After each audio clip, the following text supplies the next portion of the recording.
ਵਾਹਿਗੁਰੂ ਜੀ ਕਾ ਖਾਲਸਾ ਵਾਹਿਗੁਰੂ ਜੀ ਕੀ ਫਤਿਹ। ਪਰਮ ਸਨਮਾਨਯੋਗ ਸਤਿਗੁਰਾਂ ਦੇ ਹਜ਼ੂਰ ਜੁੜ ਮਿਲ ਬੈਠੇ ਰੱਬ ਰੂਪ ਗੁਰਮੁਖ ਸਤਸੰਗੀ ਜਨ, ਸਤਿਗੁਰੂ ਜੀ ਦੀ ਬਖਸ਼ਿਸ਼ ਮਹਿਰਾਮਤ ਦਾ ਸਦਕਾ ਗੁਰੂ ਦਰ ਤੇ ਜੁੜਨ ਦਾ ਸੁਭਾਗ ਸਮਾਂ ਨਸੀਬ ਹੋਇਆ। ਸਤਿਗੁਰੂ ਜੀ ਦੀ ਇਲਾਹੀ ਅੰਮ੍ਰਿਤਮਈ ਬਾਣੀ ਦਾ ਕੀਰਤਨ ਗੁਰੂ ਕੇ ਪਿਆਰੇ ਕੀਰਤਨੀਆਂ ਪਾਸੋਂ ਆਪ ਜੀ ਨੇ ਸਰਵਣ ਕੀਤਾ।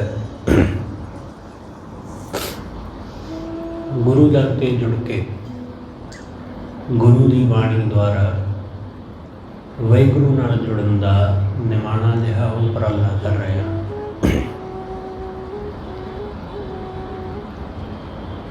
ਅੱਜ ਦਾ ਇਹ ਦਿਨ ਬੜਾ ਖਾਸ ਹੈ। ਖਾਸ ਇਸ ਲਈ ਹੈ ਕਿ ਅੱਜ ਦੇ ਦਿਨ ਭਗਤ ਧੰਨੇ ਜੀ ਦਾ ਇਸ ਦੁਨੀਆ ਦੇ ਅੰਦਰ ਆਗਮਨ ਹੋਇਆ ਅਤੇ ਗੁਰੂ ਤੇਗ ਬਹਾਦਰ ਸਾਹਿਬ ਮਹਾਰਾਜ ਉਹਨਾਂ ਦਾ ਵੀ ਅੱਜ ਦੇ ਦਿਨ ਹੀ ਆਗਮਨ ਹੁੰਦਾ ਹੈ। ਇਸ ਲਈ ਅੱਜ ਦਾ ਇਹ ਦਿਨ ਖਾਸ ਹੈ। ਭਗਤ ਧੰਨਾ ਜੀ ਨੇ ਜੋ ਰੱਬੀ ਬਚਨ ਆਪਣੀ ਰਸਨਾ ਤੋਂ ਉਚਾਰਨ ਕੀਤੇ ਨੇ, ਉਹਨਾਂ ਵਿੱਚੋਂ ਇੱਕ ਬਚਨ ਦੀ ਅੱਜ ਆਪਾਂ ਸਾਂਝ ਪਾਵਾਂਗੇ। ਭਗਤ ਧੰਨਾ ਜੀ ਐਸੀ ਸ਼ਖਸੀਅਤ ਨੇ ਕਿ ਜਿਨ੍ਹਾਂ ਨੇ ਵਾਹਿਗੁਰੂ ਨੂੰ, ਪਰਮੇਸ਼ਰ ਨੂੰ ਬਾਲ ਬੁੱਧ ਰਾਹੀਂ ਹਾਸਲ ਕਰ ਲਿਆ। ਬਾਲ ਬੁੱਧ ਦਾ ਮਤਲਬ ਕਿ ਜਿਵੇਂ ਬੱਚੇ ਦੀ ਬੁੱਧ ਹੈ, ਨਿਸ਼ਕਪਟ, ਛਲ ਰਹਿਤ, ਚਲਾਕੀ ਰਹਿਤ, ਈਰਸ਼ਾ, ਨਿੰਦਾ, ਨਫ਼ਰਤ, ਵਾਸਨਾ ਤੋਂ ਰਹਿਤ, ਐਸੀ ਬੁੱਧ। ਉਸ ਬੁੱਧੀ ਰਾਹੀਂ ਉਹ ਵਾਹਿਗੁਰੂ ਤੱਕ ਅੱਪੜ ਗਏ। ਧੰਨੇ ਨੂੰ, ਭਗਤ ਧੰਨਾ ਜੀ ਨੂੰ ਲੋਕਾਂ ਨੇ ਬੁੱਧੂ ਕਿਹਾ ਕਿ ਇਹ ਤਾਂ ਬੁੱਧੂ ਹੈ, ਭੋਲਾ। ਖਿਆਲ ਰੱਖਣਾ ਕਿ ਅਸੀਂ ਲੋਕ ਭੋਲਾ ਵੀ ਬੁੱਧੂ ਨਹੀਂ ਕਹਿੰਦੇ ਹਾਂ। ਜਿਹਨੂੰ ਕੁਝ ਪਤਾ ਨਾ ਹੋਵੇ, ਜਿਹਨੂੰ ਕੁਝ ਦੁਨੀਆਦਾਰੀ ਦੀ ਸਮਝ ਨਾ ਹੋਵੇ। ਪਰ ਖਿਆਲ ਰੱਖਣਾ, ਭੋਲਾ ਤੇ ਬੁੱਧੂ ਦੋਨਾਂ ਵਿੱਚ ਅੰਤਰ ਹੁੰਦਾ ਹੈ। ਬੁੱਧੂ ਜਿਹਨੂੰ ਕੋਈ ਬੁੱਧ ਨਾ ਹੋਵੇ, ਜਿਹਨੂੰ ਕੋਈ ਅਕਲ ਨਾ ਹੋਵੇ।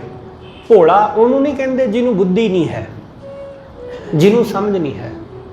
ਭੋਲਾ ਉਸ ਨੂੰ ਕਹਿੰਦੇ ਨੇ ਕਿ ਜਿਹਨੂੰ ਬੁੱਧੀ ਤਾਂ ਹੈ, ਜਿਹਨੂੰ ਸਮਝ ਤਾਂ ਹੈ, ਜਿਹੜਾ ਸਾਡੀਆਂ ਚਲਾਕੀਆਂ ਨੂੰ ਦੇਖਦਾ ਹੈ, ਸਾਡੀਆਂ ਚਤਰਾਈਆਂ ਨੂੰ ਜਾਣਦਾ ਹੈ, ਸਮਝਦਾ ਹੈ, ਫਿਰ ਵੀ ਉਹਨੂੰ ਇਗਨੋਰ ਕਰ ਦਿੰਦਾ ਹੈ। ਸਾਡੀ ਚਲਾਕੀ ਨੂੰ ਦੇਖਦੇ ਹਾਂ, ਸਾਡੇ ਵੱਲੋਂ ਗਲਤ ਕੰਮ ਕੀਤਾ ਜਾ ਰਿਹਾ ਹੈ ਕੁਝ, ਉਸ ਨੂੰ ਦੇਖ ਕੇ ਵੀ ਉਹ ਹੱਸ ਕੇ ਉਸ ਨੂੰ ਟਾਲ ਦਿੰਦਾ ਹੈ ਕਿ ਕੋਈ ਨਹੀਂ। ਭੋਲਾ, ਭੋਲਾ ਇਸ ਤਰ੍ਹਾਂ ਦਾ। ਭਗਤ ਧੰਨਾ ਜੀ, ਉਹਨਾਂ ਦਾ ਸੁਭਾਅ ਬਹੁਤ ਭੋਲਾ ਹੈ, ਚਲਾਕੀ ਨਹੀਂ ਹੈ। ਲੋਕਾਂ ਨੇ ਉਹਨਾਂ ਨਾਲ ਬਹੁਤ ਚਲਾਕੀ ਕਰਨ ਦੀ ਕੋਸ਼ਿਸ਼ ਕੀਤੀ। ਪੰਡਤ ਬੜਾ ਵਿਦਵਾਨ, ਬੜਾ ਗਿਆਨੀ ਆਦਮੀ ਹੈ, ਤੇ ਪੰਡਤ ਨੇ ਭਗਤ ਧੰਨੇ ਜੀ ਨਾਲ ਬੜੀ ਚਲਾਕੀ ਕੀਤੀ, ਕਿਉਂਕਿ ਉਹ ਠਾਕਰਾਂ ਦੀ ਪੂਜਾ ਕਰਦਾ ਸੀ। ਠਾਕੁਰ ਮਤਲਬ ਪੱਥਰ, ਪੱਥਰ ਦੀਆਂ ਮੂਰਤੀਆਂ। ਉਹ ਕਹਿੰਦਾ ਸੀ ਮੈਂ ਠਾਕੁਰ ਨੂੰ ਰੋਜ਼ ਖਵਾਉਣਾ, ਆਪਣੇ ਹੱਥੀਂ ਠਾਕੁਰ ਦੇ ਅੱਗੇ ਪਰੋਸ ਕੇ ਰੱਖ ਦੇਣ, ਤੇ ਉਹਦਾ ਪਰੋਸਣਾ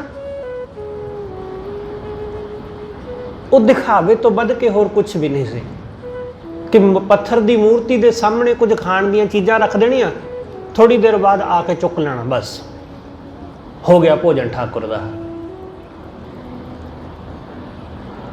तो वो अपने आप को कहता कि मैं बहुत बड़ा भगत, मैं बहुत बड़ा परमात्मा का पूजक,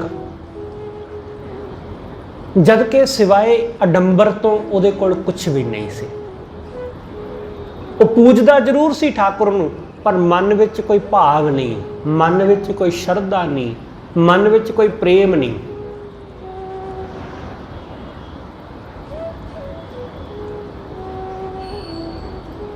तो भगत धन्ने नूं टिचर कीती उसने। जिन्हों थोड़ा बहुत ज्ञान होवे ना, जब ज्ञान का भरम होवे कि मैनू कुछ ज्ञान है, वो बंदा दूसरिਆਂ ਨੂੰ टिचर ही करता है,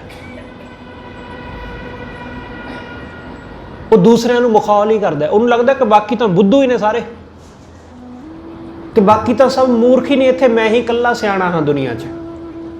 बंदे का हंकार एडा प्रबल है कि इसनूं लगता है कि मेरे तो बाद कोई सियाणा जम्मिया ही नहीं,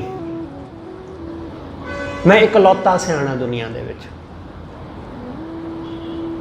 भगत धन्ना जी अपनी मस्ती दे विच जो भी वो जानते सन, वो रब रब करते सन।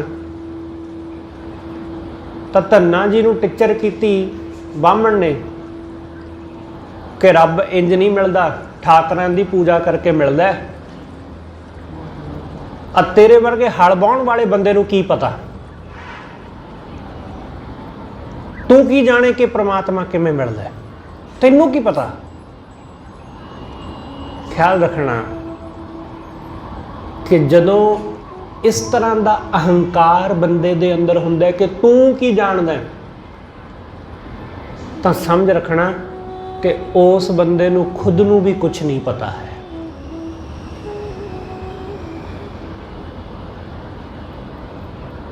भगत धन्ना जी ने कहा, अच्छा मैं नहीं जानता होना, क्योंकि मैं तो जिमीदार आदमी, मैनू की पता, खेती विच करदे असीं काम धंधा करदे, हल बाउंदे, सानू की पता गूढ़ ज्ञान दीयां गल्लां दा, तुसीं दस दिओ। उसने कहा ठाकुरां दी पूजा करी दी है, ठाकुरां नूं भोजन खवाईदा है, ठाकुरां नूं साफ शुद्ध पानी नाल इशनान कराईदा है, फिर ठाकुर परमात्मा खुश हुंदा है। धन्ना जी ने कहा अच्छा ये गल है, लिया मैनू दे ठाकर, क्योंकि जिहो जिहा तू है, तू तो कंजूस है, तू खवाउण विच भी कंजूसी करदा होएगा, तू नवाउण विच भी कंजूसी करदा होएगा। आ वेख मेरे कोल खुला पानी है, मैं अपने खेतों की सिंचाई करदा, मैं उत्थे ठाकर नूं बिठा देंगा, ठाकर सारा दिन नहाई जावे।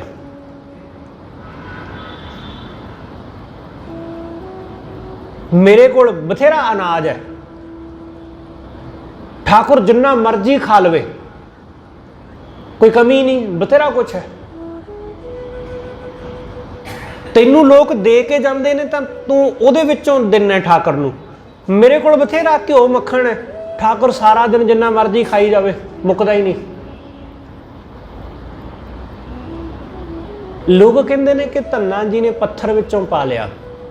ख्याल रखना कि बामण सदियां तो पत्थर नूं पूज रहा सी, पर वो रब नहीं प्रगट कर सकिया पत्थर दे विचों। वो कई सालों तो, क्योंकि उहदे दादे पड़दादे यही काम करते आ रहे सी। ऐसा ही सी ना कि किसान का पुत किसान हुंदा है ते बामण का पुत बामण ही हुंदा है। बामण सदियां तो पूजा करता आ रहा मंदिरां दे विच, सदियां तो पिता पुरखी काम, पर परमेश्वर नहीं मिलिया। पूजा करके भी, मंदिर विच रह के भी, सारे कर्म करके भी उहदी प्राप्ति नहीं हुई। पर धन्ना जी ने सहजे ही पा लिया उसनूं। किवें? उन्हां दा अपना ये बचन है कि धन्नै धन पाया धरणी धर, कि धन्ने ने धन पा लिया। धन्ने ने धरणी धर, धरती का मालक, जिहड़ा इस धरती नूं भी आसरा देण वाला, धन्ने ने वो धन पा लिया। किवें पाया? मिल जन संत समान्या, कि संतां दी संगत करके। ते भगत धन्ना जी नूं किहड़ा संत मिलिया? ਸਾਖੀਕਾਰ ਕਹਿੰਦੇ ਨੇ ਕਿ ਭਗਤ ਧੰਨਾ ਜੀ ਦੇ ਗੁਰੂ ਦਾ ਨਾਮ ਰਾਮਾਨੰਦ ਹੈ। ਰਾਮਾਨੰਦ ਇੱਕ ਐਸੀ ਸ਼ਖਸੀਅਤ ਹੈ, ਬੇਸ਼ੱਕ ਉਹ ਬ੍ਰਾਹਮਣ ਸਨ, ਪਰ ਰਾਮਾਨੰਦ ਜੀ ਦੇ ਜਿੰਨੇ ਚੇਲੇ ਸਨ ਜ਼ਿਆਦਾਤਰ ਉਹਨਾਂ ਦੇ ਚੇਲੇ ਨੀਵੀਂ ਜਾਤ ਨਾਲ ਸੰਬੰਧ ਰੱਖਣ ਵਾਲੇ ਸੀ। ਬ੍ਰਾਹਮਣ ਨੀਵੀਂ ਜਾਤ ਵਾਲੇ ਨੂੰ ਕਦੇ ਉਪਦੇਸ਼ ਨਹੀਂ ਦਿੰਦਾ, ਪਰ ਬ੍ਰਾਹਮਣ ਦੀ ਇਸ ਨੀਤੀ ਦੇ ਖਿਲਾਫ ਰਾਮਾਨੰਦ ਜੀ ਖੜੇ ਹੋਏ। ਰਾਮਾਨੰਦ ਨੇ ਕਿਹਾ ਕਿ ਤੁਸੀਂ ਇਹਨਾਂ ਲੋਕਾਂ ਨੂੰ ਨੀਚ ਕਹਿੰਦੇ ਹੋ ਕਿ ਨੀਚ ਨੇ, ਸ਼ੂਦਰ ਨੇ, ਮੈਂ ਇਹਨਾਂ ਨੂੰ ਉਪਦੇਸ਼ ਦੇਵਾਂਗਾ। ਜੇ ਤੁਸੀਂ ਕਹਿੰਦੇ ਹੋ ਕਿ ਬ੍ਰਾਹਮਣ ਨੀਚ ਬੰਦੇ ਨੂੰ ਉਪਦੇਸ਼ ਨਹੀਂ ਦਿੰਦਾ, ਮੈਂ ਦਿਆਂਗਾ। ਉਹਨਾਂ ਨੇ ਬਹੁਤ ਸਾਰਿਆਂ ਨੂੰ ਇਹ ਉਪਦੇਸ਼ ਬਖਸ਼ਿਆ। ਰਵਿਦਾਸ ਜੀ, ਬੇਣੀ ਜੀ, ਸੈਣ ਜੀ, ਧੰਨਾ ਜੀ, ਇਹ ਸਾਰੇ ਰਾਮਾਨੰਦ ਜੀ ਦੇ ਚੇਲੇ ਹੋਏ। ਉਹਨਾਂ ਦੇ ਸ਼ਾਗਿਰਦ ਕਹੇ ਜਾਂਦੇ ਨੇ ਕਿ ਸਭ ਉਹਨਾਂ ਦੇ ਚੇਲੇ ਸਨ। ਇੱਕ ਤਰ੍ਹਾਂ ਦੀ ਬਗਾਵਤ ਸੀ ਉਸ ਵੇਲੇ ਰਾਮਾਨੰਦ ਜੀ ਨੇ ਕੀਤੀ ਬ੍ਰਾਹਮਣ ਦੇ ਖਿਲਾਫ, ਜਿਸ ਨੂੰ ਬ੍ਰਾਹਮਣ ਬਰਦਾਸ਼ਤ ਨਹੀਂ ਕਰਦਾ। ਤੇ ਬ੍ਰਾਹਮਣ ਰਾਮਾਨੰਦ ਜੀ ਨੂੰ ਭ੍ਰਿਸ਼ਟਿਆ ਹੋਇਆ ਕਹਿੰਦੇ ਸਨ ਕਿ ਭ੍ਰਿਸ਼ਟ ਹੋ ਗਿਆ ਸ਼ੂਦਰਾਂ ਦੀ ਸੰਗਤ ਕਰਕੇ। ਇਹਦੇ ਅੰਦਰ ਬ੍ਰਾਹਮਣਾਂ ਵਾਲੀ ਗੱਲ ਨਹੀਂ ਰਹੀ, ਇਹ ਸ਼ੂਦਰ ਹੈ, ਕਿਉਂਕਿ ਸ਼ੂਦਰਾਂ ਦੇ ਵਿੱਚ ਰਹਿੰਦਾ। ਤੇ ਉਹਨਾਂ ਬ੍ਰਾਹਮਣਾਂ ਨੂੰ ਕੋਈ ਨਹੀਂ ਜਾਣਦਾ, ਰਾਮਾਨੰਦ ਜੀ ਨੂੰ ਸਭ ਜਾਣਦੇ ਨੇ। ਰਵਿਦਾਸ ਜੀ, ਕਬੀਰ ਸਾਹਿਬ, ਨਾਮਦੇਵ ਜੀ, ਬੈਣੀ ਜੀ, ਸੈਣ ਜੀ, ਧੰਨਾ ਜੀ, ਇਹਨਾਂ ਨੂੰ ਸਭ ਜਾਣਦੇ ਨੇ। ਉਹ ਬ੍ਰਾਹਮਣ ਉਹਨਾਂ ਦਾ ਲੋਕਾਂ ਨੂੰ ਚੇਤਾ ਭੁੱਲ ਗਿਆ। ਰਾਮਾਨੰਦ ਜੀ ਨੂੰ ਗੁਰੂ ਧਾਰਨ ਕੀਤਾ ਧੰਨਾ ਜੀ ਨੇ, ਤੇ ਉਹਨਾਂ ਦੀ ਸੰਗਤ ਕਰਕੇ ਉਹ ਗਿਆਨ ਨੂੰ ਪ੍ਰਾਪਤ ਹੋਏ, ਗਿਆਨ ਉਹਨਾਂ ਨੂੰ ਹਾਸਲ ਹੋਇਆ। ਤੇ ਉਸ ਗਿਆਨ ਰਾਹੀਂ ਉਹਨਾਂ ਨੇ ਜੋ ਜਾਣਿਆ ਉਹਨਾਂ ਨੂੰ ਆਪਣੇ ਸ਼ਬਦਾਂ ਵਿੱਚ ਲਿਖਿਆ। 3 ਸ਼ਬਦ ਭਗਤ ਧੰਨਾ ਜੀ ਦੇ ਗੁਰੂ ਗ੍ਰੰਥ ਸਾਹਿਬ ਵਿੱਚ ਦਰਜ ਨੇ, ਤੇ ਉਹਨਾਂ 3 ਸ਼ਬਦਾਂ ਦੇ ਵਿੱਚ ਬਹੁਤ ਕੁਝ ਸਮਾਇਆ ਹੋਇਆ ਹੈ। ਹੁਣ ਇਹ ਖਿਆਲ ਰੱਖਣਾ ਕਿ ਧੰਨਾ ਜੀ ਉਹ ਕੋਈ ਪੜ੍ਹੇ ਲਿਖੇ ਆਦਮੀ ਨਹੀਂ ਸਨ, ਕਿਉਂਕਿ ਉਹਨਾਂ ਵੇਲਿਆਂ ਵਿੱਚ ਖੇਤੀਬਾੜੀ ਕਰਨ ਵਾਲਾ ਆਦਮੀ ਕਿਤੇ ਪੜ੍ਹਿਆ ਲਿਖਿਆ ਹੁੰਦਾ ਸੀ, ਕੋਈ ਬਹੁਤਾ ਨਹੀਂ। ਉਹਨਾਂ ਵੇਲਿਆਂ ਵਿੱਚ ਅੱਜ ਤੋਂ 500-600 ਸਾਲ ਪਹਿਲਾਂ ਕਿਹੜਾ ਕਿਸਾਨ ਜਿਹੜਾ ਪੜ੍ਹਦਾ ਲਿਖਦਾ ਸੀ ਜਾਂ ਆਪਣੇ ਬੱਚਿਆਂ ਨੂੰ ਪੜ੍ਹਾਉਂਦਾ ਸੀ? ਕੋਈ ਨਹੀਂ।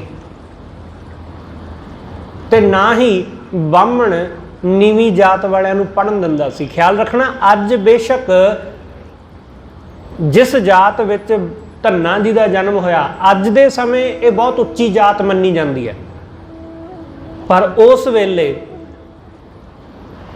ਧੰਨਾ ਜੀ ਦੇ ਵਕਤ ਵੇਲੇ ਇਹ ਜਾਤ ਵੀ ਨੀਵੀਂ ਜਾਤ ਦੇ ਬਰਾਬਰ ਹੀ ਗਿਣੀ ਜਾਂਦੀ ਸੀ। ਅੱਜ ਲੋਕ ਉਹ ਗੱਲ ਵੱਖਰੀ ਕਿ ਸਾਨੂੰ ਗੁਰੂ ਸਾਹਿਬ ਨੇ ਉੱਚਾ ਕਰ ਦਿੱਤਾ, ਪਰ ਸਾਡਾ ਹੰਕਾਰ ਨਹੀਂ ਪਾਇਆ ਜਾਂਦਾ। ਅਸੀਂ ਬੜੇ ਵੱਡੇ ਹੰਕਾਰੀ ਹੋ ਗਏ ਕਿ ਅਸੀਂ ਹੀ ਹਾਂ ਸਭ ਕੁਝ। ਗੁਰੂ ਨੇ ਸਾਨੂੰ ਵੱਡਿਆਂ ਕੀਤਾ, ਪਰ ਸਾਨੂੰ ਆਪਣੀ ਜਾਤ ਦਾ ਹੀ ਹੰਕਾਰ ਲੈ ਕੇ ਬਹਿ ਗਿਆ ਅੱਜ। ਪਰ ਇਹ ਸਭ ਸ਼ੂਦਰ ਕੈਟਾਗਰੀ ਵਿੱਚ ਹੀ ਆਉਂਦੀਆਂ ਸਨ ਜਾਤਾਂ, ਕਿ ਸਭ ਨੀਚ ਨੇ, ਸਭ ਸ਼ੂਦਰ ਨੇ। ਧੰਨਾ ਜੀ ਨੂੰ ਵੀ ਨੀਚ ਹੀ ਗਿਣਿਆ ਜਾ ਰਿਹਾ ਸੀ। ਭਗਤ ਧੰਨਾ ਜੀ ਨੇ ਜੋ ਗਿਆਨ ਹਾਸਲ ਕੀਤਾ, ਉਸ ਗਿਆਨ ਨੂੰ ਉਹਨਾਂ ਨੇ ਸ਼ਬਦਾਂ ਦੇ ਵਿੱਚ ਅੰਕਿਤ ਕਰਿਆ। ਇਹ ਉਹਨਾਂ ਦਾ ਆਪ ਦਾ ਅਨੁਭਵ। ਇਹ ਸ਼ਬਦ ਆਸਾ ਰਾਗ ਵਿੱਚ ਦਰਜ ਹੈ। ਭਗਤ ਧੰਨਾ ਜੀ ਕਹਿੰਦੇ ਨੇ, ਭ੍ਰਮਤ ਫਿਰਤ ਬਹੁ ਜਨਮ ਬਿਲਾਨੇ, ਤਨ ਮਨ ਧਨ ਨਹੀਂ ਧੀਰੇ। ਕਿ ਭਟਕਦਿਆਂ ਨੂੰ ਬਹੁਤ ਜਨਮ ਬੀਤ ਗਏ। ਭ੍ਰਮਤ ਫਿਰਤ ਬਹੁਤ ਜਨਮ ਬਿਲਾਨੇ, ਕਿ ਜੰਮਣ ਮਰਨ ਦੇ ਗੇੜ ਵਿੱਚ ਪਿਆਂ ਨੂੰ ਬੜੇ ਜਨਮ ਹੋ ਗਏ। ਪਤਾ ਨਹੀਂ ਕਦੋਂ ਕਦੇ ਭਟਕ ਰਹੇ ਹਾਂ, ਕਦੇ ਕਿਸੇ ਜਨਮ ਵਿੱਚ, ਕਦੇ ਕਿਸੇ ਜਨਮ ਵਿੱਚ। बार बार जम्मण मरण के गेड़ विच पए हैं, बहुत बारी जन्मे आ। ते ये गल समझ आई कि ना तन हमेशा रहिंदा है, ना मन हमेशा टिकदा है, ते ना धन हमेशा रहिंदा है। तन मन धन ये तीनों चीज़ां नहीं टिकदियां। तन भी हमेशा नहीं रहिंदा। तन जो साडे कोल है ये बदलदा रहिंदा बार बार।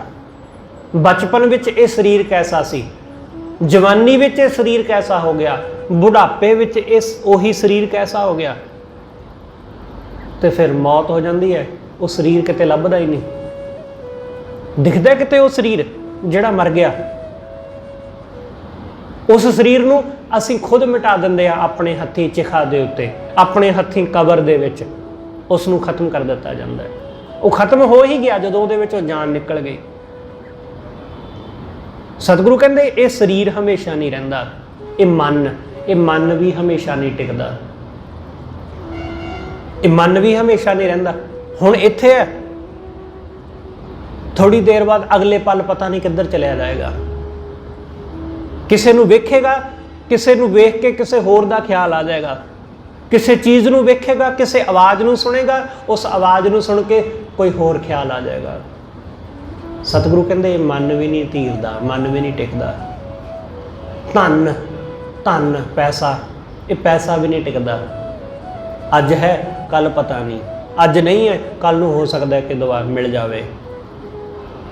सतगुरु कहंदे इस दुनिया तो बंदा जांदा है तां ये धन दौलत पैसा सब इत्थे रह जांदा है।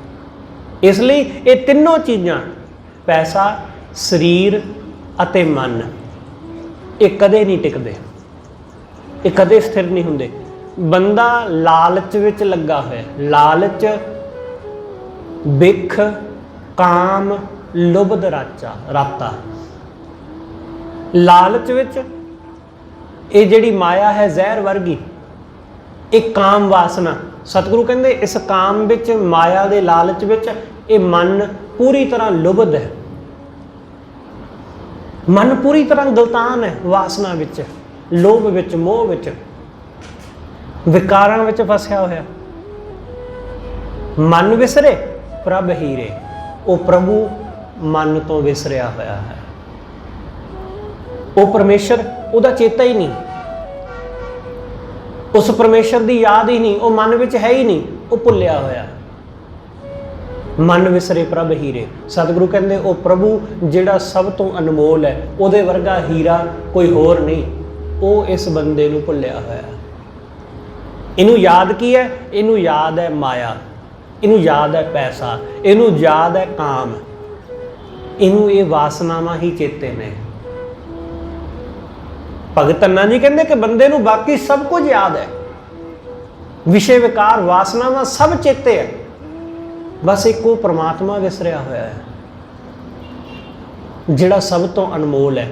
फालतू दीयां चीज़ां सानू चेते ने, जिहड़ियां बेकार चीज़ां ने ना, जिन्हां दा कोई लाभ नहीं है, जिन्हां दा साडे आत्मिक जीवन नूं कोई सुख नहीं मिलता, उन्हां सब चीज़ां दा सानू चेता है।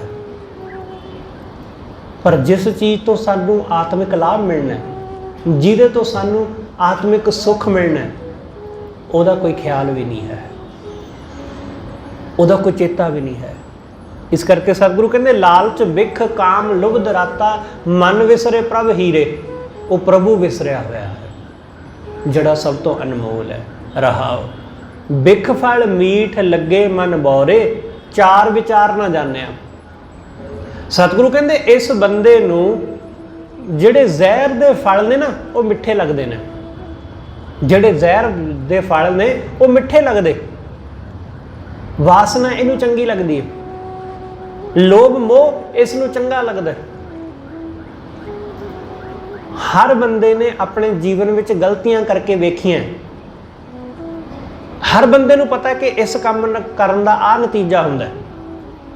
कौन नहीं जानता है, सब नू पता है कि लालच दा नतीजा बुरा हुंदा है। किनू नहीं पता? सब नू पता है, पर जानने के बावजूद भी बंदा बार बार लालच करता है। ਵਾਸਨਾ ਭੋਗਣ ਤੋਂ ਬਾਅਦ ਬੰਦਾ ਖੱਜਲ ਹੁੰਦਾ, ਖੁਆਰ ਹੁੰਦਾ, ਪਰ ਫਿਰ ਵੀ ਵਾਰ-ਵਾਰ ਭੋਗਦਾ। ਕ੍ਰੋਧ ਦਾ ਨਤੀਜਾ ਚੰਗਾ ਨਹੀਂ ਹੁੰਦਾ, ਪਰ ਫਿਰ ਵੀ ਕ੍ਰੋਧ ਕਰਨੋਂ ਟਲਦਾ ਕਦੇ ਵੀ ਨਹੀਂ। ਸਤਿਗੁਰੂ ਕਹਿੰਦੇ ਮਾਨੋ ਕਿ ਜ਼ਹਿਰ ਦਾ ਫਲ ਇਹਨੂੰ ਮਿੱਠਾ ਲੱਗਦਾ ਹੈ। ਜੋ ਕ੍ਰੋਧ ਦਾ ਫਲ ਹੈ ਉਹ ਮਾਨੋ ਇਹਨੂੰ ਮਿੱਠਾ ਲੱਗਦਾ ਹੈ, ਜੋ ਕਾਮ ਦਾ ਫਲ ਹੈ ਉਹਨੂੰ ਪਿਆਰਾ ਲੱਗਦਾ ਹੈ। ਇਸ ਕਰਕੇ ਤੇ ਵਾਰ-ਵਾਰ ਕਾਮ ਭੋਗਦਾ, ਵਾਰ-ਵਾਰ ਕ੍ਰੋਧ ਕਰਦਾ, ਵਾਰ-ਵਾਰ ਲੋਭ ਧਾਰਨ ਕਰਦਾ, ਵਾਰ-ਵਾਰ ਮੋਹ ਵਿੱਚ ਉਤਰ ਜਾਂਦਾ ਹੈ। ਕਿਉਂਕਿ ਬੰਦੇ ਨੂੰ ਉਹਦੇ ਵਿੱਚੋਂ ਕੁਛ ਨਾ ਕੁਛ ਤਾਂ ਸਵਾਦ ਮਿਲ ਰਿਹਾ ਨਾ, ਰਸ ਮਿਲ ਰਿਹਾ, ਵਾਰ-ਵਾਰ ਤਾਂ ਹੀ ਤੇ ਕਰ ਰਿਹਾ। ਸਤਿਗੁਰੂ ਕਹਿੰਦੇ ਜ਼ਹਿਰ ਨੂੰ ਮਿੱਠਾ ਕਰਕੇ ਮੰਨ ਰਿਹਾ। ਬਿਖ ਫਲ ਮੀਠ ਲੱਗੇ ਮਨ ਬੌਰੇ। ਇਸ ਬੌਰੇ ਮਨ ਨੂੰ, ਇਸ ਕਮਲੇ ਮਨ ਨੂੰ ਜ਼ਹਿਰ ਦੇ ਫਲ ਮਿੱਠੇ ਲੱਗਦੇ ਨੇ। ਚਾਰ ਵਿਚਾਰ ਨਾ ਜਾਣਿਆ, ਇਸ ਨੇ ਚੰਗੀ ਵਿਚਾਰ ਕਦੇ ਜਾਣੀ ਨਹੀਂ। ਚਾਰ ਵਿਚਾਰ ਇਸ ਨੇ ਵਿਚਾਰ ਕਦੇ ਕੀਤਾ ਹੀ ਨਹੀਂ। ਚੰਗੀ ਗੱਲ ਦੀ ਲੋਕ ਵਿਚਾਰ ਕਰਦੇ ਹੀ ਕਦੋਂ ਨੇ? ਲੋਕ ਵਿਚਾਰ ਕਰਦੇ ਨੇ ਮਾਇਆ ਦੀ, ਲੋਕ ਵਿਚਾਰ ਕਰਦੇ ਨੇ ਪੈਸੇ ਦੀ, ਲੋਕ ਵਿਚਾਰ ਕਰਦੇ ਨੇ ਕਿ ਪੈਸਾ ਆਵੇਗਾ ਕਿਵੇਂ, ਘਰ ਕਿਵੇਂ ਬਣੇਗਾ, ਚੀਜ਼ਾਂ ਕਿਵੇਂ ਬਣਨਗੀਆਂ। ਲੋਕ ਦੁਨੀਆ ਦੀਆਂ ਚੀਜ਼ਾਂ ਦੀਆਂ ਵਿਚਾਰਾਂ ਕਰਦੇ ਨੇ, ਦੁਨਿਆਵੀ ਚੀਜ਼ਾਂ ਦੀਆਂ। ਪਰ ਚੰਗੀ ਵਿਚਾਰ ਕੌਣ ਕਰਦਾ? ਚੰਗਾ ਤੇ ਕੋਈ ਵੀ ਨਹੀਂ ਕਰਦਾ। ਮਾਇਆ ਦੇ ਬਹੁਤ ਵਿਚਾਰ ਨੇ, ਧਰਮ ਦਾ ਵਿਚਾਰ ਕੀ ਹੈ? ਕੁਛ ਵੀ ਨਹੀਂ। ਤੇ ਖਿਆਲ ਰੱਖਣਾ, ਮਾਇਆ ਦੇ ਵਿਚਾਰ ਵੀ ਸਾਡੇ ਆਪਣੇ ਨਹੀਂ ਹੈ, ਉਹ ਵੀ ਸਾਨੂੰ ਸਮਾਜ ਵੱਲੋਂ ਮਿਲੇ ਹੋਏ ਨੇ। ਆਪਣਾ ਵਿਚਾਰ ਸਾਡਾ ਕੀ ਹੈ? ਆਪਣਾ ਵਿਚਾਰ ਸਾਡਾ ਕੁਛ ਵੀ ਨਹੀਂ ਹੈ। ਜੋ ਸਾਨੂੰ ਵਿਚਾਰ ਮਾਂ-ਬਾਪ ਵੱਲੋਂ ਮਿਲ ਗਏ, ਜੋ ਵਿਚਾਰ ਸਾਨੂੰ ਸਕੂਲਾਂ ਵਿੱਚੋਂ ਮਿਲ ਗਏ, ਜੋ ਵਿਚਾਰ ਸਾਨੂੰ ਸਮਾਜ ਵਿੱਚੋਂ ਮਿਲ ਗਏ, ਜੋ ਵਿਚਾਰ ਅਸੀਂ ਟੀਵੀ ਰਾਹੀਂ, ਫਿਲਮਾਂ ਰਾਹੀਂ ਵੇਖ ਲਏ, ਉਹੀ ਸਾਡੇ ਦਿਮਾਗ ਅੰਦਰ ਭਰੇ ਪਏ ਨੇ। ਆਪਣੀ ਸੋਚ ਕੀ ਹੈ? ਆਪਣਾ ਵਿਚਾਰ ਜਿਹੜਾ ਆਤਮ ਤੋਂ ਪੈਦਾ ਹੋਇਆ ਹੋਵੇ, ਐਸਾ ਹੈ ਹੀ ਨਹੀਂ। ਸਮਾਜ ਨੇ ਦਿੱਤਾ, ਬਸ ਉਹੀ ਹੈ ਸਾਡੇ ਕੋਲ। ਇਸ ਲਈ ਅਸੀਂ ਲੋਕ ਜ਼ਿਆਦਾਤਰ ਇੱਕੋ ਜਿਹੀ ਵਿਚਾਰਧਾਰਾ ਵਾਲੇ ਲੋਕ ਹੁੰਦੇ ਹਾਂ, ਇੱਕੋ ਜਿਹੀ ਵਿਚਾਰ ਵਾਲੇ। ਸਤਿਗੁਰੂ ਕਹਿੰਦੇ ਬੰਦਾ ਚੰਗੀ ਵਿਚਾਰ ਤੋਂ ਵਾਕਿਫ ਹੀ ਨਹੀਂ ਹੈ। ਚਾਰ ਵਿਚਾਰ ਨਾ ਜਾਣਿਆ, ਇਸ ਨੇ ਚੰਗੇ ਵਿਚਾਰ ਨੂੰ ਕਦੇ ਜਾਣਿਆ ਹੀ ਨਹੀਂ। ਜਿਹੜਾ ਵਿਚਾਰ ਇਹਦੀ ਆਤਮਾ ਨੂੰ ਸੁੱਖ ਦੇਵੇ, ਜਿਹੜਾ ਵਿਚਾਰ ਇਹਨੂੰ ਰੂਹ ਦਾ ਸੁੱਖ ਦੇਵੇ, ਉਹ ਵਿਚਾਰ ਇਸ ਨੇ ਜਾਣਿਆ ਹੀ ਨਹੀਂ। ਗੁਣ ਤੇ ਪ੍ਰੀਤ ਬੜੀ ਅਨਭੰਤੀ। ਸਤਿਗੁਰੂ ਕਹਿੰਦੇ ਇਸ ਨੇ ਜਿਹੜੀ ਪ੍ਰੀਤ ਗੁਣ ਰਾਹੀਂ ਹਾਸਲ ਹੁੰਦੀ ਹੈ, ਉਹ ਪ੍ਰੀਤ ਇਹਨੇ ਜਾਣੀ ਨਹੀਂ। ਗੁਣ ਤੇ ਪ੍ਰੀਤ ਬੜੀ ਅਨਭੰਤੀ, ਜਨਮ ਮਰਨ ਫਿਰ ਤਾਨਿਆ। ਇਸ ਨੂੰ ਹੋਰ ਭਾਂਤ ਦੀ ਪ੍ਰੀਤ ਹੈ, ਇਹਨੂੰ ਮਾਇਆ ਦੀ ਪ੍ਰੀਤ ਹੈ, ਇਹਨੂੰ ਦੁਨਿਆਵੀ ਪ੍ਰੀਤ ਹੈ। ਇਸ ਨੇ ਵਾਹਿਗੁਰੂ ਦੀ ਪ੍ਰੀਤ ਨੂੰ ਤਾਂ ਜਾਣਿਆ ਹੀ ਨਹੀਂ। ਇਸ ਲਈ ਫਿਰ ਕੀ ਹੁੰਦਾ? ਜਨਮ ਮਰਨ ਫਿਰ ਤਾਨਿਆ। ਸਤਿਗੁਰੂ ਕਹਿੰਦੇ ਜਨਮ ਮਰਨ ਦੇ ਤਾਣੇ ਨੂੰ ਬਾਰ-ਬਾਰ ਬੁਣਦਾ ਰਹਿੰਦਾ। ਅਸੀਂ ਜੋ ਵੀ ਕਰਦੇ ਹਾਂ ਵਾਸਨਾਵਾਂ ਦੇ ਅਧੀਨ, ਸਾਡੇ ਉਹ ਸਾਰੇ ਕੰਮ ਉਹ ਜਨਮ ਮਰਨ ਦਾ ਤਾਣਾ ਤਣਦੇ ਨੇ। ਸਾਡਾ ਕ੍ਰੋਧ, ਸਾਡਾ ਮੋਹ, ਸਾਡਾ ਲੋਭ, ਸਾਡਾ ਹੰਕਾਰ, ਸਾਡੀ ਕਾਮ ਵਾਸਨਾ, ਸਾਡੇ ਅੰਦਰ ਈਰਸ਼ਾ, ਨਿੰਦਾ ਵਾਸਨਾਵਾਂ, ਇਹ ਸਭ ਸਾਡੇ ਦੁਬਾਰਾ ਜੰਮਣ ਮਰਨ ਦੇ ਗੇੜ ਦਾ ਤਾਣਾ ਤਣਦੇ ਨੇ। ਜਿਵੇਂ ਜਿਵੇਂ ਅਸੀਂ ਵਾਸਨਾਵਾਂ ਵਿੱਚ ਉਤਰਦੇ ਹਾਂ, ਉਵੇਂ ਉਵੇਂ ਅਸੀਂ ਆਪਣੇ ਅਗਲੇ ਦੁਬਾਰਾ ਜੰਮਣ ਦੀ ਗਾਥਾ ਲਿਖਦੇ ਜਾਂਦੇ ਹਾਂ। ਸਤਿਗੁਰੂ ਕਹਿੰਦੇ ਜਨਮ ਮਰਨ ਫਿਰ ਤਾਨਿਆ। ਫਿਰ ਤਾਣਾ ਤਣਿਆ ਗਿਆ ਆਪਣੇ ਹੱਥੀਂ, ਕਿਸੇ ਹੋਰ ਨੇ ਨਹੀਂ ਤਣਿਆ, ਅਸੀਂ ਆਪਣੇ ਹੱਥੀਂ ਤਣਿਆ। ਦੁਬਾਰਾ ਫਿਰ ਇਸੇ ਗੇੜ ਵਿੱਚ ਆਵਾਂਗੇ, ਦੁਬਾਰਾ ਫਿਰ ਇਹੀ ਕੁਝ ਭੋਗਾਂਗੇ। ਜੁਗਤ ਜਾਣ ਨਹੀਂ ਹਿਰਦੈ ਨਿਵਾਸੀ। ਸਤਿਗੁਰੂ ਕਹਿੰਦੇ ਨੇ ਜੁਗਤੀ ਨੂੰ ਜਾਣਿਆ ਹੀ ਨਹੀਂ, ਜਿਸ ਜੁਗਤੀ ਰਾਹੀਂ ਵਾਹਿਗੁਰੂ ਹਿਰਦੇ ਵਿੱਚ ਨਿਵਾਸ ਕਰਦਾ ਹੈ। ਭਗਤ ਧੰਨਾ ਜੀ ਕਹਿੰਦੇ ਕਿ ਬੰਦੇ ਨੇ ਜਾਣੀ ਨਹੀਂ ਜੁਗਤੀ, ਜਿਸ ਜੁਗਤ ਰਾਹੀਂ ਪਰਮੇਸ਼ਰ ਹਿਰਦੇ ਵਿੱਚ ਨਿਵਾਸ ਕਰਦਾ। ਇਹਨੇ ਜੁਗਤੀ ਕੀ ਜਾਣੀ? ਇਹਨੇ ਜੁਗਤੀ ਜਾਣੀ ਕਿ ਬਾਹਰੋਂ ਪੂਜਾ ਇਸ ਢੰਗ ਨਾਲ ਕਰੀਦੀ ਹੈ, ਮੂਰਤੀ ਨੂੰ ਐਵੇਂ ਇਸ਼ਨਾਨ ਕਰਾਈਦਾ, मूर्ति नूं दुੱਧ नाल जां पानी नाल जां चंदन नाल इस तरह उस दा नैवेद करीदा है। इन्हें बाहरलियां चीज़ां जानियां पर वो जुगती नहीं जानी जिस राही ठाकुर हिरदे विच वसे। ऐसा ही होया ना कि पंडित ने सारियां जुगतियां दसियां कि आ इंज करना है, आ इंज करना है, फलानी पूजा इंज करनी है, आरती इवें करनी है, सब कुछ, पर वो जुगती नहीं दसी जिस जुगती नाल वाहिगुरू हिरदे विच वसदा है। पंडित वो जुगती तां दसदा जो उस जुगती तो जाणू हुंदा, वो उस जुगती तो जाणू ही नहीं सी, इसलिए उसने धन्ना जी नूं वो जुगती दसी हुई नहीं, वो ढंग दसिया ही नहीं। जदों तुसीं गुरु तेग बहादुर साहब महाराज की बाणी पढ़ोगे, सतगुरु ने भी जिक्र किया, सतगुरु कहते बंदा वो जुगती जानता ही नहीं जिस जुगती नाल परमात्मा मिलता है। ये किहड़ी जुगती जानता है? सतगुरु कहते ये जुगती जानता है कि घर बार छड्ड के जंगलों में चले जाओ, ये जुगती जानता है कि पत्नी का त्याग कर दिओ, बच्चों का त्याग कर दिओ, ये जुगती जानता है कि माया का त्याग कर दिओ, ये जुगती जानता है कि संसार छड्ड दिओ। सतगुरु कहते इस तरह कुछ होंदा ही नहीं, इस तरह कुछ हासिल ही नहीं होंदा। इसलिए गुरु तेग बहादुर साहब महाराज कहते कि किहड़ा उपाय किया जाए फिर कि जिस उपाय नाल वो वाहिगुरू मिल जाए। कौन उपाय करो? सतगुरु कहते किहड़ा उपाय करा कि जिस उपाय नाल वो वाहिगुरू मिले। तो जिन्हां लोगों को पुछदे आ वो लोग दसदे ही नहीं। सतगुरु कहते पंडित पूछो तो माया राते, पंडितां नूं पुछिए तो वो दसदे की ने, उन्होंने कुछ नहीं पता क्योंकि वो माया दे विच गलतान ने। जिहड़ा ज्ञानी है अपने आप नूं कहंदा कि मैं धर्म की गल लोकां नूं दसदा, सतगुरु कहते उसनूं खुद नूं नहीं पता। जुगत जान नहीं हृदय निवासी, जलत जाम जम फंद परे, कि ये ईर्षा दे विच फसिया होया जल रहा है। इस ईर्षा दे जाल विच, निंदा दे जाल विच फसिया तां जम दे फाहे दे विचों फिर निकल नहीं पांदा। विख फल संच भरे मन ऐसे, जहर दे फल इसने इस तरह संच के भरे हुए ने, इकट्ठे किए हुए ने। परम पुरख प्रभ मन विसरे, वो परम पुरख परमेश्वर मन तो विसरिया होया है, वो परमेश्वर मन तो विसरिया होया। ज्ञान प्रवेश गुरै धन दिया।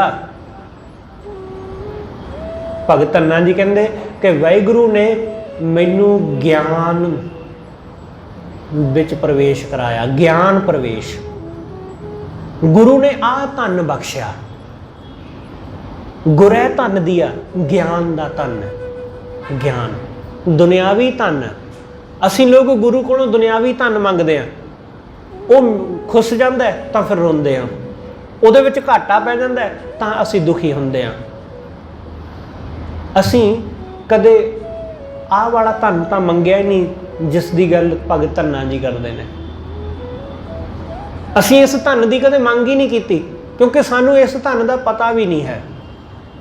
सतगुरु कहते ज्ञान प्रवेश, ज्ञान विच प्रवेश हो गया, हुण ज्ञान धारण कर लिया, आत्म का ज्ञान, रूह का ज्ञान। ज्ञान प्रवेश गुरै धन दिया, ध्यान मान मन एक पे। हुण उस वाहिगुरू दे विच ही ध्यान लग गया, हुण उहदे विच ही मन एक हो गया। ध्यान मान मन एक पे, मन एक हो गया, उहदे विच एक मय एकमिक हो गया। भगत धन्ना जी नूं किन्ना कु ज्ञान है, इसकी एक उदाहरण उन्हां दा शब्द है उचारण किया होया। उन्हां वेलियां दे विच अज वर्गी टैक्नोलॉजी नहीं सी।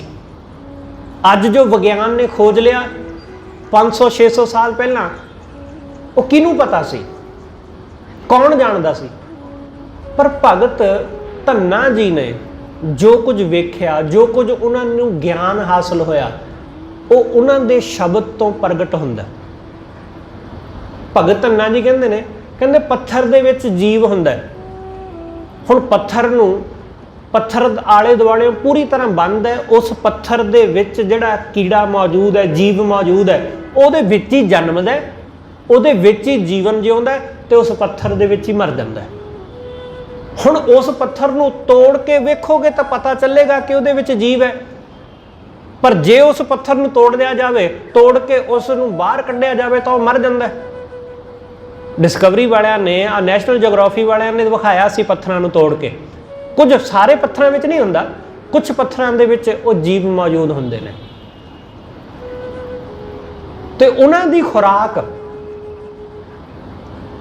खुराक की है, उन्हां नूं खाना किवें पहुंचदा है, उन्हां नूं खाना किवें पहुंचदा है पत्थर दे अंदर, क्योंकि बाहरों कुछ आ नहीं सकता, अंदरों कुछ पैदा हो नहीं सकता, पर फिर भी वो जीव, वो कीड़े पत्थर दे विच मौजूद रहंदे ने। भगत धन्ना जी ने जिक्र किया इस गल का, उन्हें आख्या कि जिमें मां दे गर्भ दे विच परमेश्वर बंदे की रखिया करता है, बिल्कुल इस तरह वो परमेश्वर हर जीव की पालना करता है, हर जीव की। सतगुरु कहते उस परमेश्वर ने जननी केरे उदर उदक में पिंड किया 10 द्वारा, दे आहार अगन में रख है ऐसा खसम हमारा। साडा खसम ऐसा है, मालिक ऐसा है कि जिहड़ा आहार दे के वो आप रखिया करदा है, साडी आप बचाउंदा है। कुम्मी जल में तन तिस बाहर, पंख खीर तिन नाही। कुम्मी कहंदे ने कच्छू कम्मा, दो तरह के कच्छू हुंदे ने इस धरती दे उत्ते, दो तरह के कच्छू ने। एक कच्छू जिहड़े जमीन ते रहिंदे ने ते एक दूसरी तरह का टर्टल हुंदा है, कच्छू हुंदा है, वो समंदर विच रहिंदा है। जमीन ते रहण वाले तां वो तुसीं वेख ही लओगे, आ तुसीं यू च देखो ना जाके छतबीड़, इत्थे तुहानूं मिल जाएगा वो कच्छू देखण नूं। पर दूसरा कच्छू वो समंदर विच रहिंदा है। जिहड़ी कुम्मी है, कच्छू कुम्मी है, वो अपने अंडे देण वास्ते समंदर दे विचों बाहर निकलदी है। जदों वो समंदर चों बाहर आउंदी है तां बाहर आके अपने शरीर राही वो रेत दा, जिथे उन्हें अपने अंडे देने ने, ਉਹਦਾ ਟੈਂਪਰੇਚਰ ਦੇਖਦੀ ਹੈ कि ਉਹਦਾ ਕਿੰਨਾ ਕੁ ਤਾਪਮਾਨ है बाहर ਦਾ, ਬਾਹਰਲੀ रेत ਦਾ। ਤਾਂ ਉਹ ਉਸ रेत ਦੇ ਵਿੱਚ ਆਪਣੇ ਪੈਰਾਂ ਨਾਲ, ਆਪਣੇ ਮੂੰਹ ਨਾਲ ਇੱਕ ਟੋਆ ਪੁੱਟ ਕੇ ਉਹਦੇ ਵਿੱਚ ਅੰਡੇ ਦਿੰਦੀ ਹੈ। ਅੰਡਿਆਂ ਦੀ ਗਿਣਤੀ 90 ਤੋਂ 110 ਹੁੰਦੀ ਹੈ। 90 ਤੋਂ 110 ਦੇ ਕਰੀਬ ਅੰਡੇ ਹੁੰਦੇ ਨੇ। ਉਹ ਅੰਡੇ ਉਸ ਟੋਏ ਵਿੱਚ ਆਪਣੇ ਦੇ ਕੇ ਉਸ ਨੂੰ ਆਪਣੇ ਹੱਥਾਂ ਪੈਰਾਂ ਨਾਲ ਜਿਵੇਂ ਵੀ ਹੈ ਉਹ ਮਿੱਟੀ ਨਾਲ ਢੱਕ ਕੇ वापस समंदर में चली जाती, फिर वो वापस नहीं आती, फिर वो परतदी नहीं कदे। ते उन्हां अंडियां विचों बच्चियां नूं बाहर निकलण लई 90 दिन का समा लगता है। 90 तो 100 दिन के करीब उन्हां बच्चियां नूं अंडियां विचों बाहर आउण दा समा लगता है। हुण वो कुक्कड़ वांग ते है नहीं कि कुक्कड़ आके अंडियां दे उत्ते बैठेगा, उन्होंने गरमैश देगा तो वो बच्चे निकलणगे, ऐसा तो है नहीं। वो कुम्मी, वो कच्छू कुम्मी समंदर में चली जाती, वो वापस कदे नहीं परतदी। सतगुरु ने जिक्र किया कुम्मी जल में, धन्ना जी का शब्द है, कुम्मी जल में, वो पानी दे विच है, तन तिस बाहर, ओदे अंडे दिते हुए ओदे तन का हिस्सा वो बाहर जमीन के उत्ते पए ने, जिन्होंने वो बाहर दे के आ गई है। कुम्मी जल में तन तिस बाहर, पंख खीर तिन नाही। ना ते उस कच्छू कुम्मी दे तन दे उत्ते खंभ लगे ने कि उड़ के जावे ते अपने अंडियां नूं देख आवे जाके। ते उस अंडियां दे विचों जदों बच्चे निकलते हैं, हुण ना उस कच्छी कुम्मी दे थण लगे ने कि वो जाके दुध पिला आवे, वो दुध भी नहीं दे सकती उन्होंने। पंख, पंख मतलब खंभ, खीर मतलब दुध।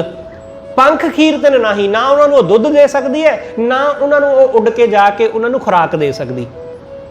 तो वो बच्चे फिर पलदे किवें ने? जदों अंडियां दे विचों वो बच्चे निकलते हैं तां पहले 5 दिन वो बच्चे जिहड़ा अंडा जिस अंडे विचों निकले ने ਉਹ ਉਸ ਅੰਡੇ ਦੇ ਖੋਲ ਨੂੰ ਖਾਂਦੇ ਨੇ। ਪਹਿਲੇ 5 ਦਿਨ ਉਹਨਾਂ ਅੰਡਿਆਂ ਦੇ ਵਿੱਚੋਂ, ਉਹਨਾਂ ਅੰਡੇ ਦੇ ਖੋਲ ਦੇ ਵਿੱਚੋਂ, ਜਿਹੜਾ ਬਾਹਰਲਾ ਸਫੇਦ ਜਿਹਾ ਖੋਲ ਹੁੰਦਾ ਨਾ ਅੰਡੇ ਦਾ, ਉਸ ਅੰਡੇ ਨੂੰ ਖਾ ਕੇ ਉਹਨਾਂ ਨੂੰ ਉਹ ਖੁਰਾਕ ਮਿਲਦੀ ਹੈ ਜਿਹੜੀ ਉਹਨਾਂ ਦੇ ਲਈ ਪਹਿਲੇ 4-5 ਦਿਨ ਲਈ ਜ਼ਰੂਰੀ ਹੁੰਦੀ ਹੈ। ਜਦੋਂ ਉਹ ਉੱਥੇ ਬਹਿ ਕੇ ਉਸ ਖੋਲ ਨੂੰ ਖਾਂਦੇ ਨੇ ਤਾਂ ਚੌਥੇ ਜਾਂ 5ਵੇਂ ਦਿਨ ਉਹ ਸਮੁੰਦਰ ਵੱਲ ਨੂੰ ਤੁਰ ਪੈਂਦੇ ਨੇ ਤੇ ਆਪਣੀ ਮਾਂ ਦੇ ਕੋਲ ਪਹੁੰਚ ਜਾਂਦੇ ਨੇ ਜਿੱਥੇ ਉਹ ਮੌਜੂਦ ਹੁੰਦੀ ਹੈ। ਸਤਿਗੁਰੂ ਕਹਿੰਦੇ ਕੁੰਮੀ ਜਲ ਮੈਂ ਤਨ ਤਿਸ ਬਾਹਰ, ਪੰਖ ਖੀਰ ਤਿਨ ਨਾਹੀ, ਪੂਰਨ ਪਰਮਾਨੰਦ ਮਨੋਹਰ, ਸਮਝ ਦੇਖ ਮਨ ਮਾਹੀ। ਆਹ ਹੈ ਭਗਤ ਧੰਨਾ ਜੀ ਦਾ ਗਿਆਨ। ਇੱਕ ਉਹਨਾਂ ਨੇ ਉਦਾਹਰਨ ਹੋਰ ਦਿੱਤੀ ਹੈ, ਪਾਖਣ ਕੀਟ ਗੁਪਤ ਹੋਏ ਰਹਿਤਾ, ਕਿ ਪਖਾਨ ਦੇ ਵਿੱਚ, ਪੱਥਰ ਦੇ ਵਿੱਚ ਕੀੜਾ ਹੈ ਗੁਪਤ, ਪਰ ਕਿਸੇ ਨੂੰ ਦਿਸਦਾ ਨਹੀਂ। ਪਾਖਣ ਕੀਟ ਗੁਪਤ ਹੋਏ ਰਹਿਤਾ, ਤਾਚੋ ਮਾਰਗ ਨਹੀਂ। ਉਸ ਪੱਥਰ ਵਿੱਚੋਂ ਬਾਹਰ ਆਉਣ ਦਾ ਤੇ ਅੰਦਰ ਜਾਣ ਦਾ ਕੋਈ ਮਾਰਗ ਨਹੀਂ ਹੈ। ਉਹਦੇ ਅੰਦਰ ਕੋਈ ਚੀਜ਼ ਭੇਜੀ ਨਹੀਂ ਜਾ ਸਕਦੀ ਤੇ ਉਹਦੇ ਤੋਂ ਬਾਹਰ ਕੋਈ ਆ ਨਹੀਂ ਸਕਦਾ, ਪੱਥਰ ਤੋਂ ਬਾਹਰ। ਤਾਚੋ ਮਾਰਗ ਨਹੀਂ। ਆਪਾਂ ਬਚਨ ਪੜ੍ਹਦੇ ਨਾ ਰੋਜ਼ ਕਿ ਸੈਲ ਪੱਥਰ ਮੈਂ, ਉਸ ਵਾਹਿਗੁਰੂ ਨੇ ਸੈਲ ਪੱਥਰ, ਸੈਲ ਦੇ ਵਿੱਚ, ਪੱਥਰ ਦੇ ਵਿੱਚ ਉਹਨੇ ਜੀਵ ਨੂੰ ਪੈਦਾ ਕਰ ਦਿੱਤਾ ਤੇ ਉੱਥੇ ਉਹਦਾ ਰਿਜ਼ਕ ਵੀ ਪਹੁੰਚਾ ਦਿੱਤਾ। ਸਤਿਗੁਰੂ ਕਹਿੰਦੇ ਪਾਖਣ ਕੀਟ ਗੁਪਤ ਹੋਏ ਰਹਿਤਾ, ਤਾਚੋ ਮਾਰਗ ਨਾਹੀ, ਕਹਿ ਧੰਨਾ ਪੂਰਨ ਤਾਹੂ ਕੋ ਮਾਤਰੇ ਜੀ ਡਰਾਹੀ। ਕਿ ਹੇ ਮਨ ਤੂੰ ਡਰਦਾ ਕਿਉਂ ਹੈ? ਉਹ ਪ੍ਰਮਾਤਮਾ ਰਿਜ਼ਕ ਦੇਵੇਗਾ। ਜਦੋਂ ਪੱਥਰਾਂ ਵਿੱਚ ਪਹੁੰਚਾ ਸਕਦਾ ਹੈ, ਜਦ ਉਹ ਹਜ਼ਾਰਾਂ ਮੀਲ ਦੇ ਫਾਸਲੇ ਦੇ ਉੱਤੇ ਮੌਜੂਦ ਕੱਛੀ ਕੁੰਮੀ ਦੇ ਜਿਹੜੇ ਬੱਚੇ ਨੇ ਉਹਨਾਂ ਤੱਕ ਰਿਜ਼ਕ ਪਹੁੰਚਾ ਸਕਦਾ ਹੈ, ਤਾਂ ਉਹ ਤੇਰੇ ਤੱਕ ਵੀ ਪਹੁੰਚਾ ਦੇਗਾ। ਤੂੰ ਡਰਦਾ ਕਿਉਂ ਹੈ? ਭਗਤ ਧੰਨਾ ਜੀ ਕਹਿੰਦੇ ਕਿ ਗਿਆਨ ਪ੍ਰਵੇਸ਼ ਗੁਰੈ ਧਨ ਦੀਆ। ਮੈਨੂੰ ਆਹ ਗਿਆਨ ਗੁਰੂ ਨੇ ਦਿੱਤਾ। ਇਹ ਗੁਰੂ ਨੇ ਗਿਆਨ ਪ੍ਰਵੇਸ਼ ਗੁਰੈ ਧਨ ਦੀਆ, ਧਿਆਨ ਮਾਨ ਮਨ ਏਕਮੈ, ਭਗਤ ਪ੍ਰੇਮ ਸਮਾਨੀ ਜਾ ਕੇ ਤ੍ਰਿਪਤ ਅਗਾਨੇ ਮੁਕਤ ਪਏ। ਕਿ ਪ੍ਰੇਮਾ ਭਗਤੀ ਰਾਹੀਂ ਮੈਂ ਉਸ ਵਾਹਿਗੁਰੂ ਦੇ ਵਿੱਚ ਲੀਨ ਹੋਇਆ। ਪ੍ਰੇਮ ਭਗਤ ਮਾਨੀ, ਜਦੋਂ ਪ੍ਰੇਮਾ ਭਗਤੀ ਨੂੰ ਮੰਨ ਲਿਆ ਤਦੋਂ ਸੁਖ ਜਾਣਿਆ, ਤਦੋਂ ਸੁਖ ਜਾਣਿਆ। ਤ੍ਰਿਪਤ ਅਗਾਨੇ, ਰੱਜ ਗਏ, ਤ੍ਰਿਪਤ ਹੋ ਗਏ। ਮੁਕਤ ਪਏ, ਜਦੋਂ ਤ੍ਰਿਪਤ ਹੋ ਗਏ ਤਾਂ ਮਾਇਆ ਤੋਂ ਮੁਕਤ ਹੋ ਗਏ। ਜੋਤ ਸਮਾਏ ਸਮਾਨੀ ਜਾ ਕੇ ਅਛੱਲੀ ਪ੍ਰਭ ਪਹਿਚਾਨਿਆ। ਜਿਨ੍ਹਾਂ ਨੇ ਉਸ ਵਾਹਿਗੁਰੂ ਦੇ ਵਿੱਚ ਆਪਣੀ ਸੁਰਤ ਨੂੰ ਜੋੜ ਲਿਆ, ਜਿਨ੍ਹਾਂ ਦੀ ਜੋਤ ਵਾਹਿਗੁਰੂ ਵਿੱਚ ਸਮਾ ਗਈ, ਸਤਿਗੁਰੂ ਕਹਿੰਦੇ ਉਹਨਾਂ ਨੇ ਉਸ ਅਛੱਲ ਪਰਮਾਤਮਾ ਨੂੰ ਪਹਿਚਾਨ ਲਿਆ ਜਿਹਨੂੰ ਛੱਲਿਆ ਨਹੀਂ ਜਾ ਸਕਦਾ। ਉਹਨਾਂ ਨੇ ਉਸ ਨੂੰ ਪਹਿਚਾਨ ਲਿਆ। ਧੰਨੈ ਧੰਨ ਪਾਇਆ ਧਰਣੀ ਧਰ। ਧੰਨੇ ਨੇ ਉਸ ਧਰਣੀ ਧਰ ਪਰਮਾਤਮਾ ਨੂੰ ਪਾ ਲਿਆ। ਧੰਨੈ ਧੰਨ ਪਾਇਆ ਧਰਣੀ ਧਰ, ਮਿਲ ਜਨ ਸੰਤ ਸਮਾਨਿਆ। ਕਿ ਉਸਨੇ ਉਸ ਵਾਹਿਗੁਰੂ ਨੂੰ ਪਾ ਲਿਆ ਗੁਰੂ ਦੇ ਚਰਨਾਂ ਨਾਲ ਜੁੜ ਕੇ, ਗੁਰੂ ਚਰਨਾਂ ਨਾਲ ਸਾਂਝ ਪਾ ਕੇ। ਇਸ ਲਈ ਭਗਤ ਧੰਨਾ ਜੀ ਦਾ ਗਿਆਨ ਉਹ ਸਭ ਤੋਂ ਉੱਤਮ ਹੈ। ਤੁਸੀਂ ਇੱਕ ਸ਼ਬਦ ਆਰਤੀ ਵਿੱਚ ਭਗਤ ਧੰਨਾ ਜੀ ਦਾ ਪੜ੍ਹਦੇ ਹੋ, ਇਹ ਤਿੰਨੋਂ ਸ਼ਬਦ ਨੇ। ਗੋਪਾਲ ਤੇਰਾ ਆਰਤਾ, ਇਹ ਤੀਸਰਾ ਸ਼ਬਦ ਹੈ। ਹੁਣ ਆਰਤਾ, ਆਰਤੀ ਨਾਲ ਇਹਦਾ ਕੋਈ ਲੈਣਾ ਦੇਣਾ ਨਹੀਂ ਹੈ ਇਹ ਸ਼ਬਦ ਦਾ। ਆਰਤਾ ਹੁਣ ਇਹ ਪੁਲਿੰਗ ਸ਼ਬਦ ਨਹੀਂ ਹੈ। ਕਈ ਵਾਰੀ ਸਾਡੇ ਪ੍ਰਚਾਰਕ ਵੀ, ਢਾਡੀ ਵੀ ਕਹਿ ਜਾਂਦੇ ਨੇ ਕਿ ਜੀ ਭਗਤ ਧੰਨਾ ਜੱਟ ਸੀ ਇਸ ਲਈ ਉਹਨੇ ਆਰਤਾ ਲਿਖਿਆ। ਦੁਨੀਆ ਆਰਤੀ ਲਿਖਦੀ ਸੀ, ਉਹਨਾਂ ਨੇ ਆਰਤਾ ਨਹੀਂ। ਇਹ ਤੇ ਮੂਰਖਤਾ ਭਰੀ ਗੱਲ ਹੈ। ਆਰਤਾ ਦਾ ਮਤਲਬ ਆਰਤੀ ਨਹੀਂ ਹੁੰਦਾ ਹੈ। ਆਰਤਾ ਦਾ ਮਤਲਬ ਹੁੰਦਾ ਮੰਗਤਾ।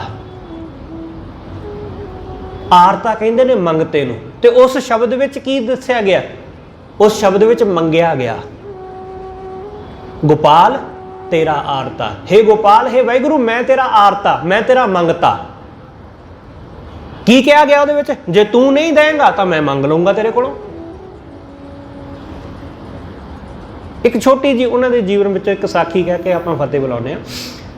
ਭਗਤ ਧੰਨਾ ਜੀ ਆਪਣੇ ਖੇਤਾਂ ਵਿੱਚ ਕੰਮ ਕਰਦੇ ਨੇ ਤਾਂ ਇੱਕ ਫਕੀਰਾਂ ਦਾ ਟੋਲਾ ਉੱਥੋਂ ਦੀ ਲੰਘਦਾ। ਉਹਨਾਂ ਨੇ ਭਗਤ ਧੰਨਾ ਜੀ ਨੂੰ ਕਿਹਾ ਕਿ ਸਾਨੂੰ ਕੁਝ ਅਨਾਜ ਦੇ ਦਿਓ, ਸਾਨੂੰ ਕੁਝ ਦਾਨ ਦੇ ਦਿਓ। ਭਗਤ ਧੰਨਾ ਜੀ ਨੇ ਉਹਨਾਂ ਨੇ ਕਿਹਾ ਕਿ ਆਹ ਅਨਾਜ ਦੀ ਢੇਰੀ ਲੱਗੀ ਹੈ, ਜਿੰਨਾ ਤੁਸੀਂ ਲੈਣਾ ਲੈ ਲਓ। ਉਹਨਾਂ ਨੇ ਜੋ ਆਪਣੀਆਂ ਝੋਲੀਆਂ ਵਿੱਚ ਪਾ ਸਕਦੇ ਸੀ ਉਹਨਾਂ ਨੇ ਅਨਾਜ ਲੈ ਲਿਆ ਤੇ ਉਹ ਤੁਰਨ ਲੱਗੇ। ਜਦੋਂ ਤੁਰਨ ਲੱਗੇ ਤੇ ਭਗਤ ਧੰਨਾ ਜੀ ਨੇ ਉਹਨਾਂ ਨੂੰ ਇੱਕ ਸਵਾਲ ਕੀਤਾ सवाल किया कि तुसी मैनू एक छोटी जी बेनती है तुहाडे ताईं, एक गल दसो कि जदों तुहानू कुछ नहीं मिलता तुसी फिर की करदे हो? तुहाडा गुजरान किवें चलदा है, तुहाडा खाण पीण ये किवें चलदा है? तो उन्होंने कहा जी जे कोई सानू दे देवे तो शुक्र करीदा है, जे कोई ना देवे तो सबर करीदा है। ये गल कह के वो तुरन लगे। तब भगत धन्ना जी ने कहा कि यह तो कोई जवाब ना होया, ये काम तो साडी गली के कुत्ते भी करते हैं। हुण एडी गल किसी बंदे नूं कहना कि यह काम तो गलियां दे विच बैठे कुत्ते भी करते हैं, जे उन्होंने कोई रोटी दे जाए तो खा लेंदे ने, जे नहीं देंदे तो बैठे रहिंदे ने। हुण एक बहुत वड्डी गल सी, जिहड़ा उन्हां दा जवाब है उस जवाब नूं बहुत दुनिया दे विच लोग मनदे ने कि हाँ मिल गया तो शुक्र करो, नहीं मिलिया तो सबर करो। तुसीं भी ऐसा सोचदे होवोगे, पर भगत धन्ना जी दा जवाब बिल्कुल इस तो वखरा। उन्होंने पूछया कि असीं तां यही करदे हां। उन्हां फकीरां ने कहा कि मिल जाए तो शुक्र करदे हां, ना मिले तो सबर करदे हां, पर फिर तुसीं की करदे हो? भगत धन्ना जी ने कहा कि जे मिल जावे तो मैं शुक्र करदा, ना मिले तो मैं अरदास करदा। केड़ी अरदास? गोपाल तेरा आरता, जो जन तुमरी भगत करन ते तिनके काज सवारता। दाल सीधा मांगो कियो, हमरा खुशी करे नित जियो। मैं मंग लेना वा उहदे कोलों, मैं सबर कद लई करना, मैं उहदे कोलों मंग लेना कि मैनू आस चीज़ की लोड़ है, मैनू दे दे, तो मैनू दे दिंदा। उन्हां दा बिल्कुल वखरा दुनिया नालों हिसाब। इहनूं कहंदे ने जट का सुभाअ, ये कि बिल्कुल वखरा सब नालों, कि मेरे लिए सबर दे मायने आ ने कि मैं किसी बंदे अगे हथ नहीं अड्डदा कि जिवें तुसीं मंगदे फिरदे हो कि कोई दे देवे। मैं नहीं मंगदा, मैं परमात्मा कोलों मंगदा कि वो देवे जिहड़ा सब नूं दिंदा है, जिहड़ा सब दा दाता है। सतगुरु रहमत करे उन्हां दे प्रकाश दिहाड़े दियां, गुरु तेग बहादुर साहब महाराज दे प्रकाश दिहाड़े दियां अते भगत धन्ना जी दे प्रकाश दिहाड़े दियां आप समूह संगतां नूं लख लख ਵਧਾਈਆਂ। गुरु तेग बहादुर साहब दे जीवन इतिहास के संबंध में आपां शाम के दीवान में विचार करांगे। होईयां भुल्लां ਲਈ खिमा सतगुरु जी अते आप सरबत संगत बख्शण जोग। भुल्लां ना चितारदे होए आखो जी वाहिगुरू जी का खालसा वाहिगुरू जी की फतेह।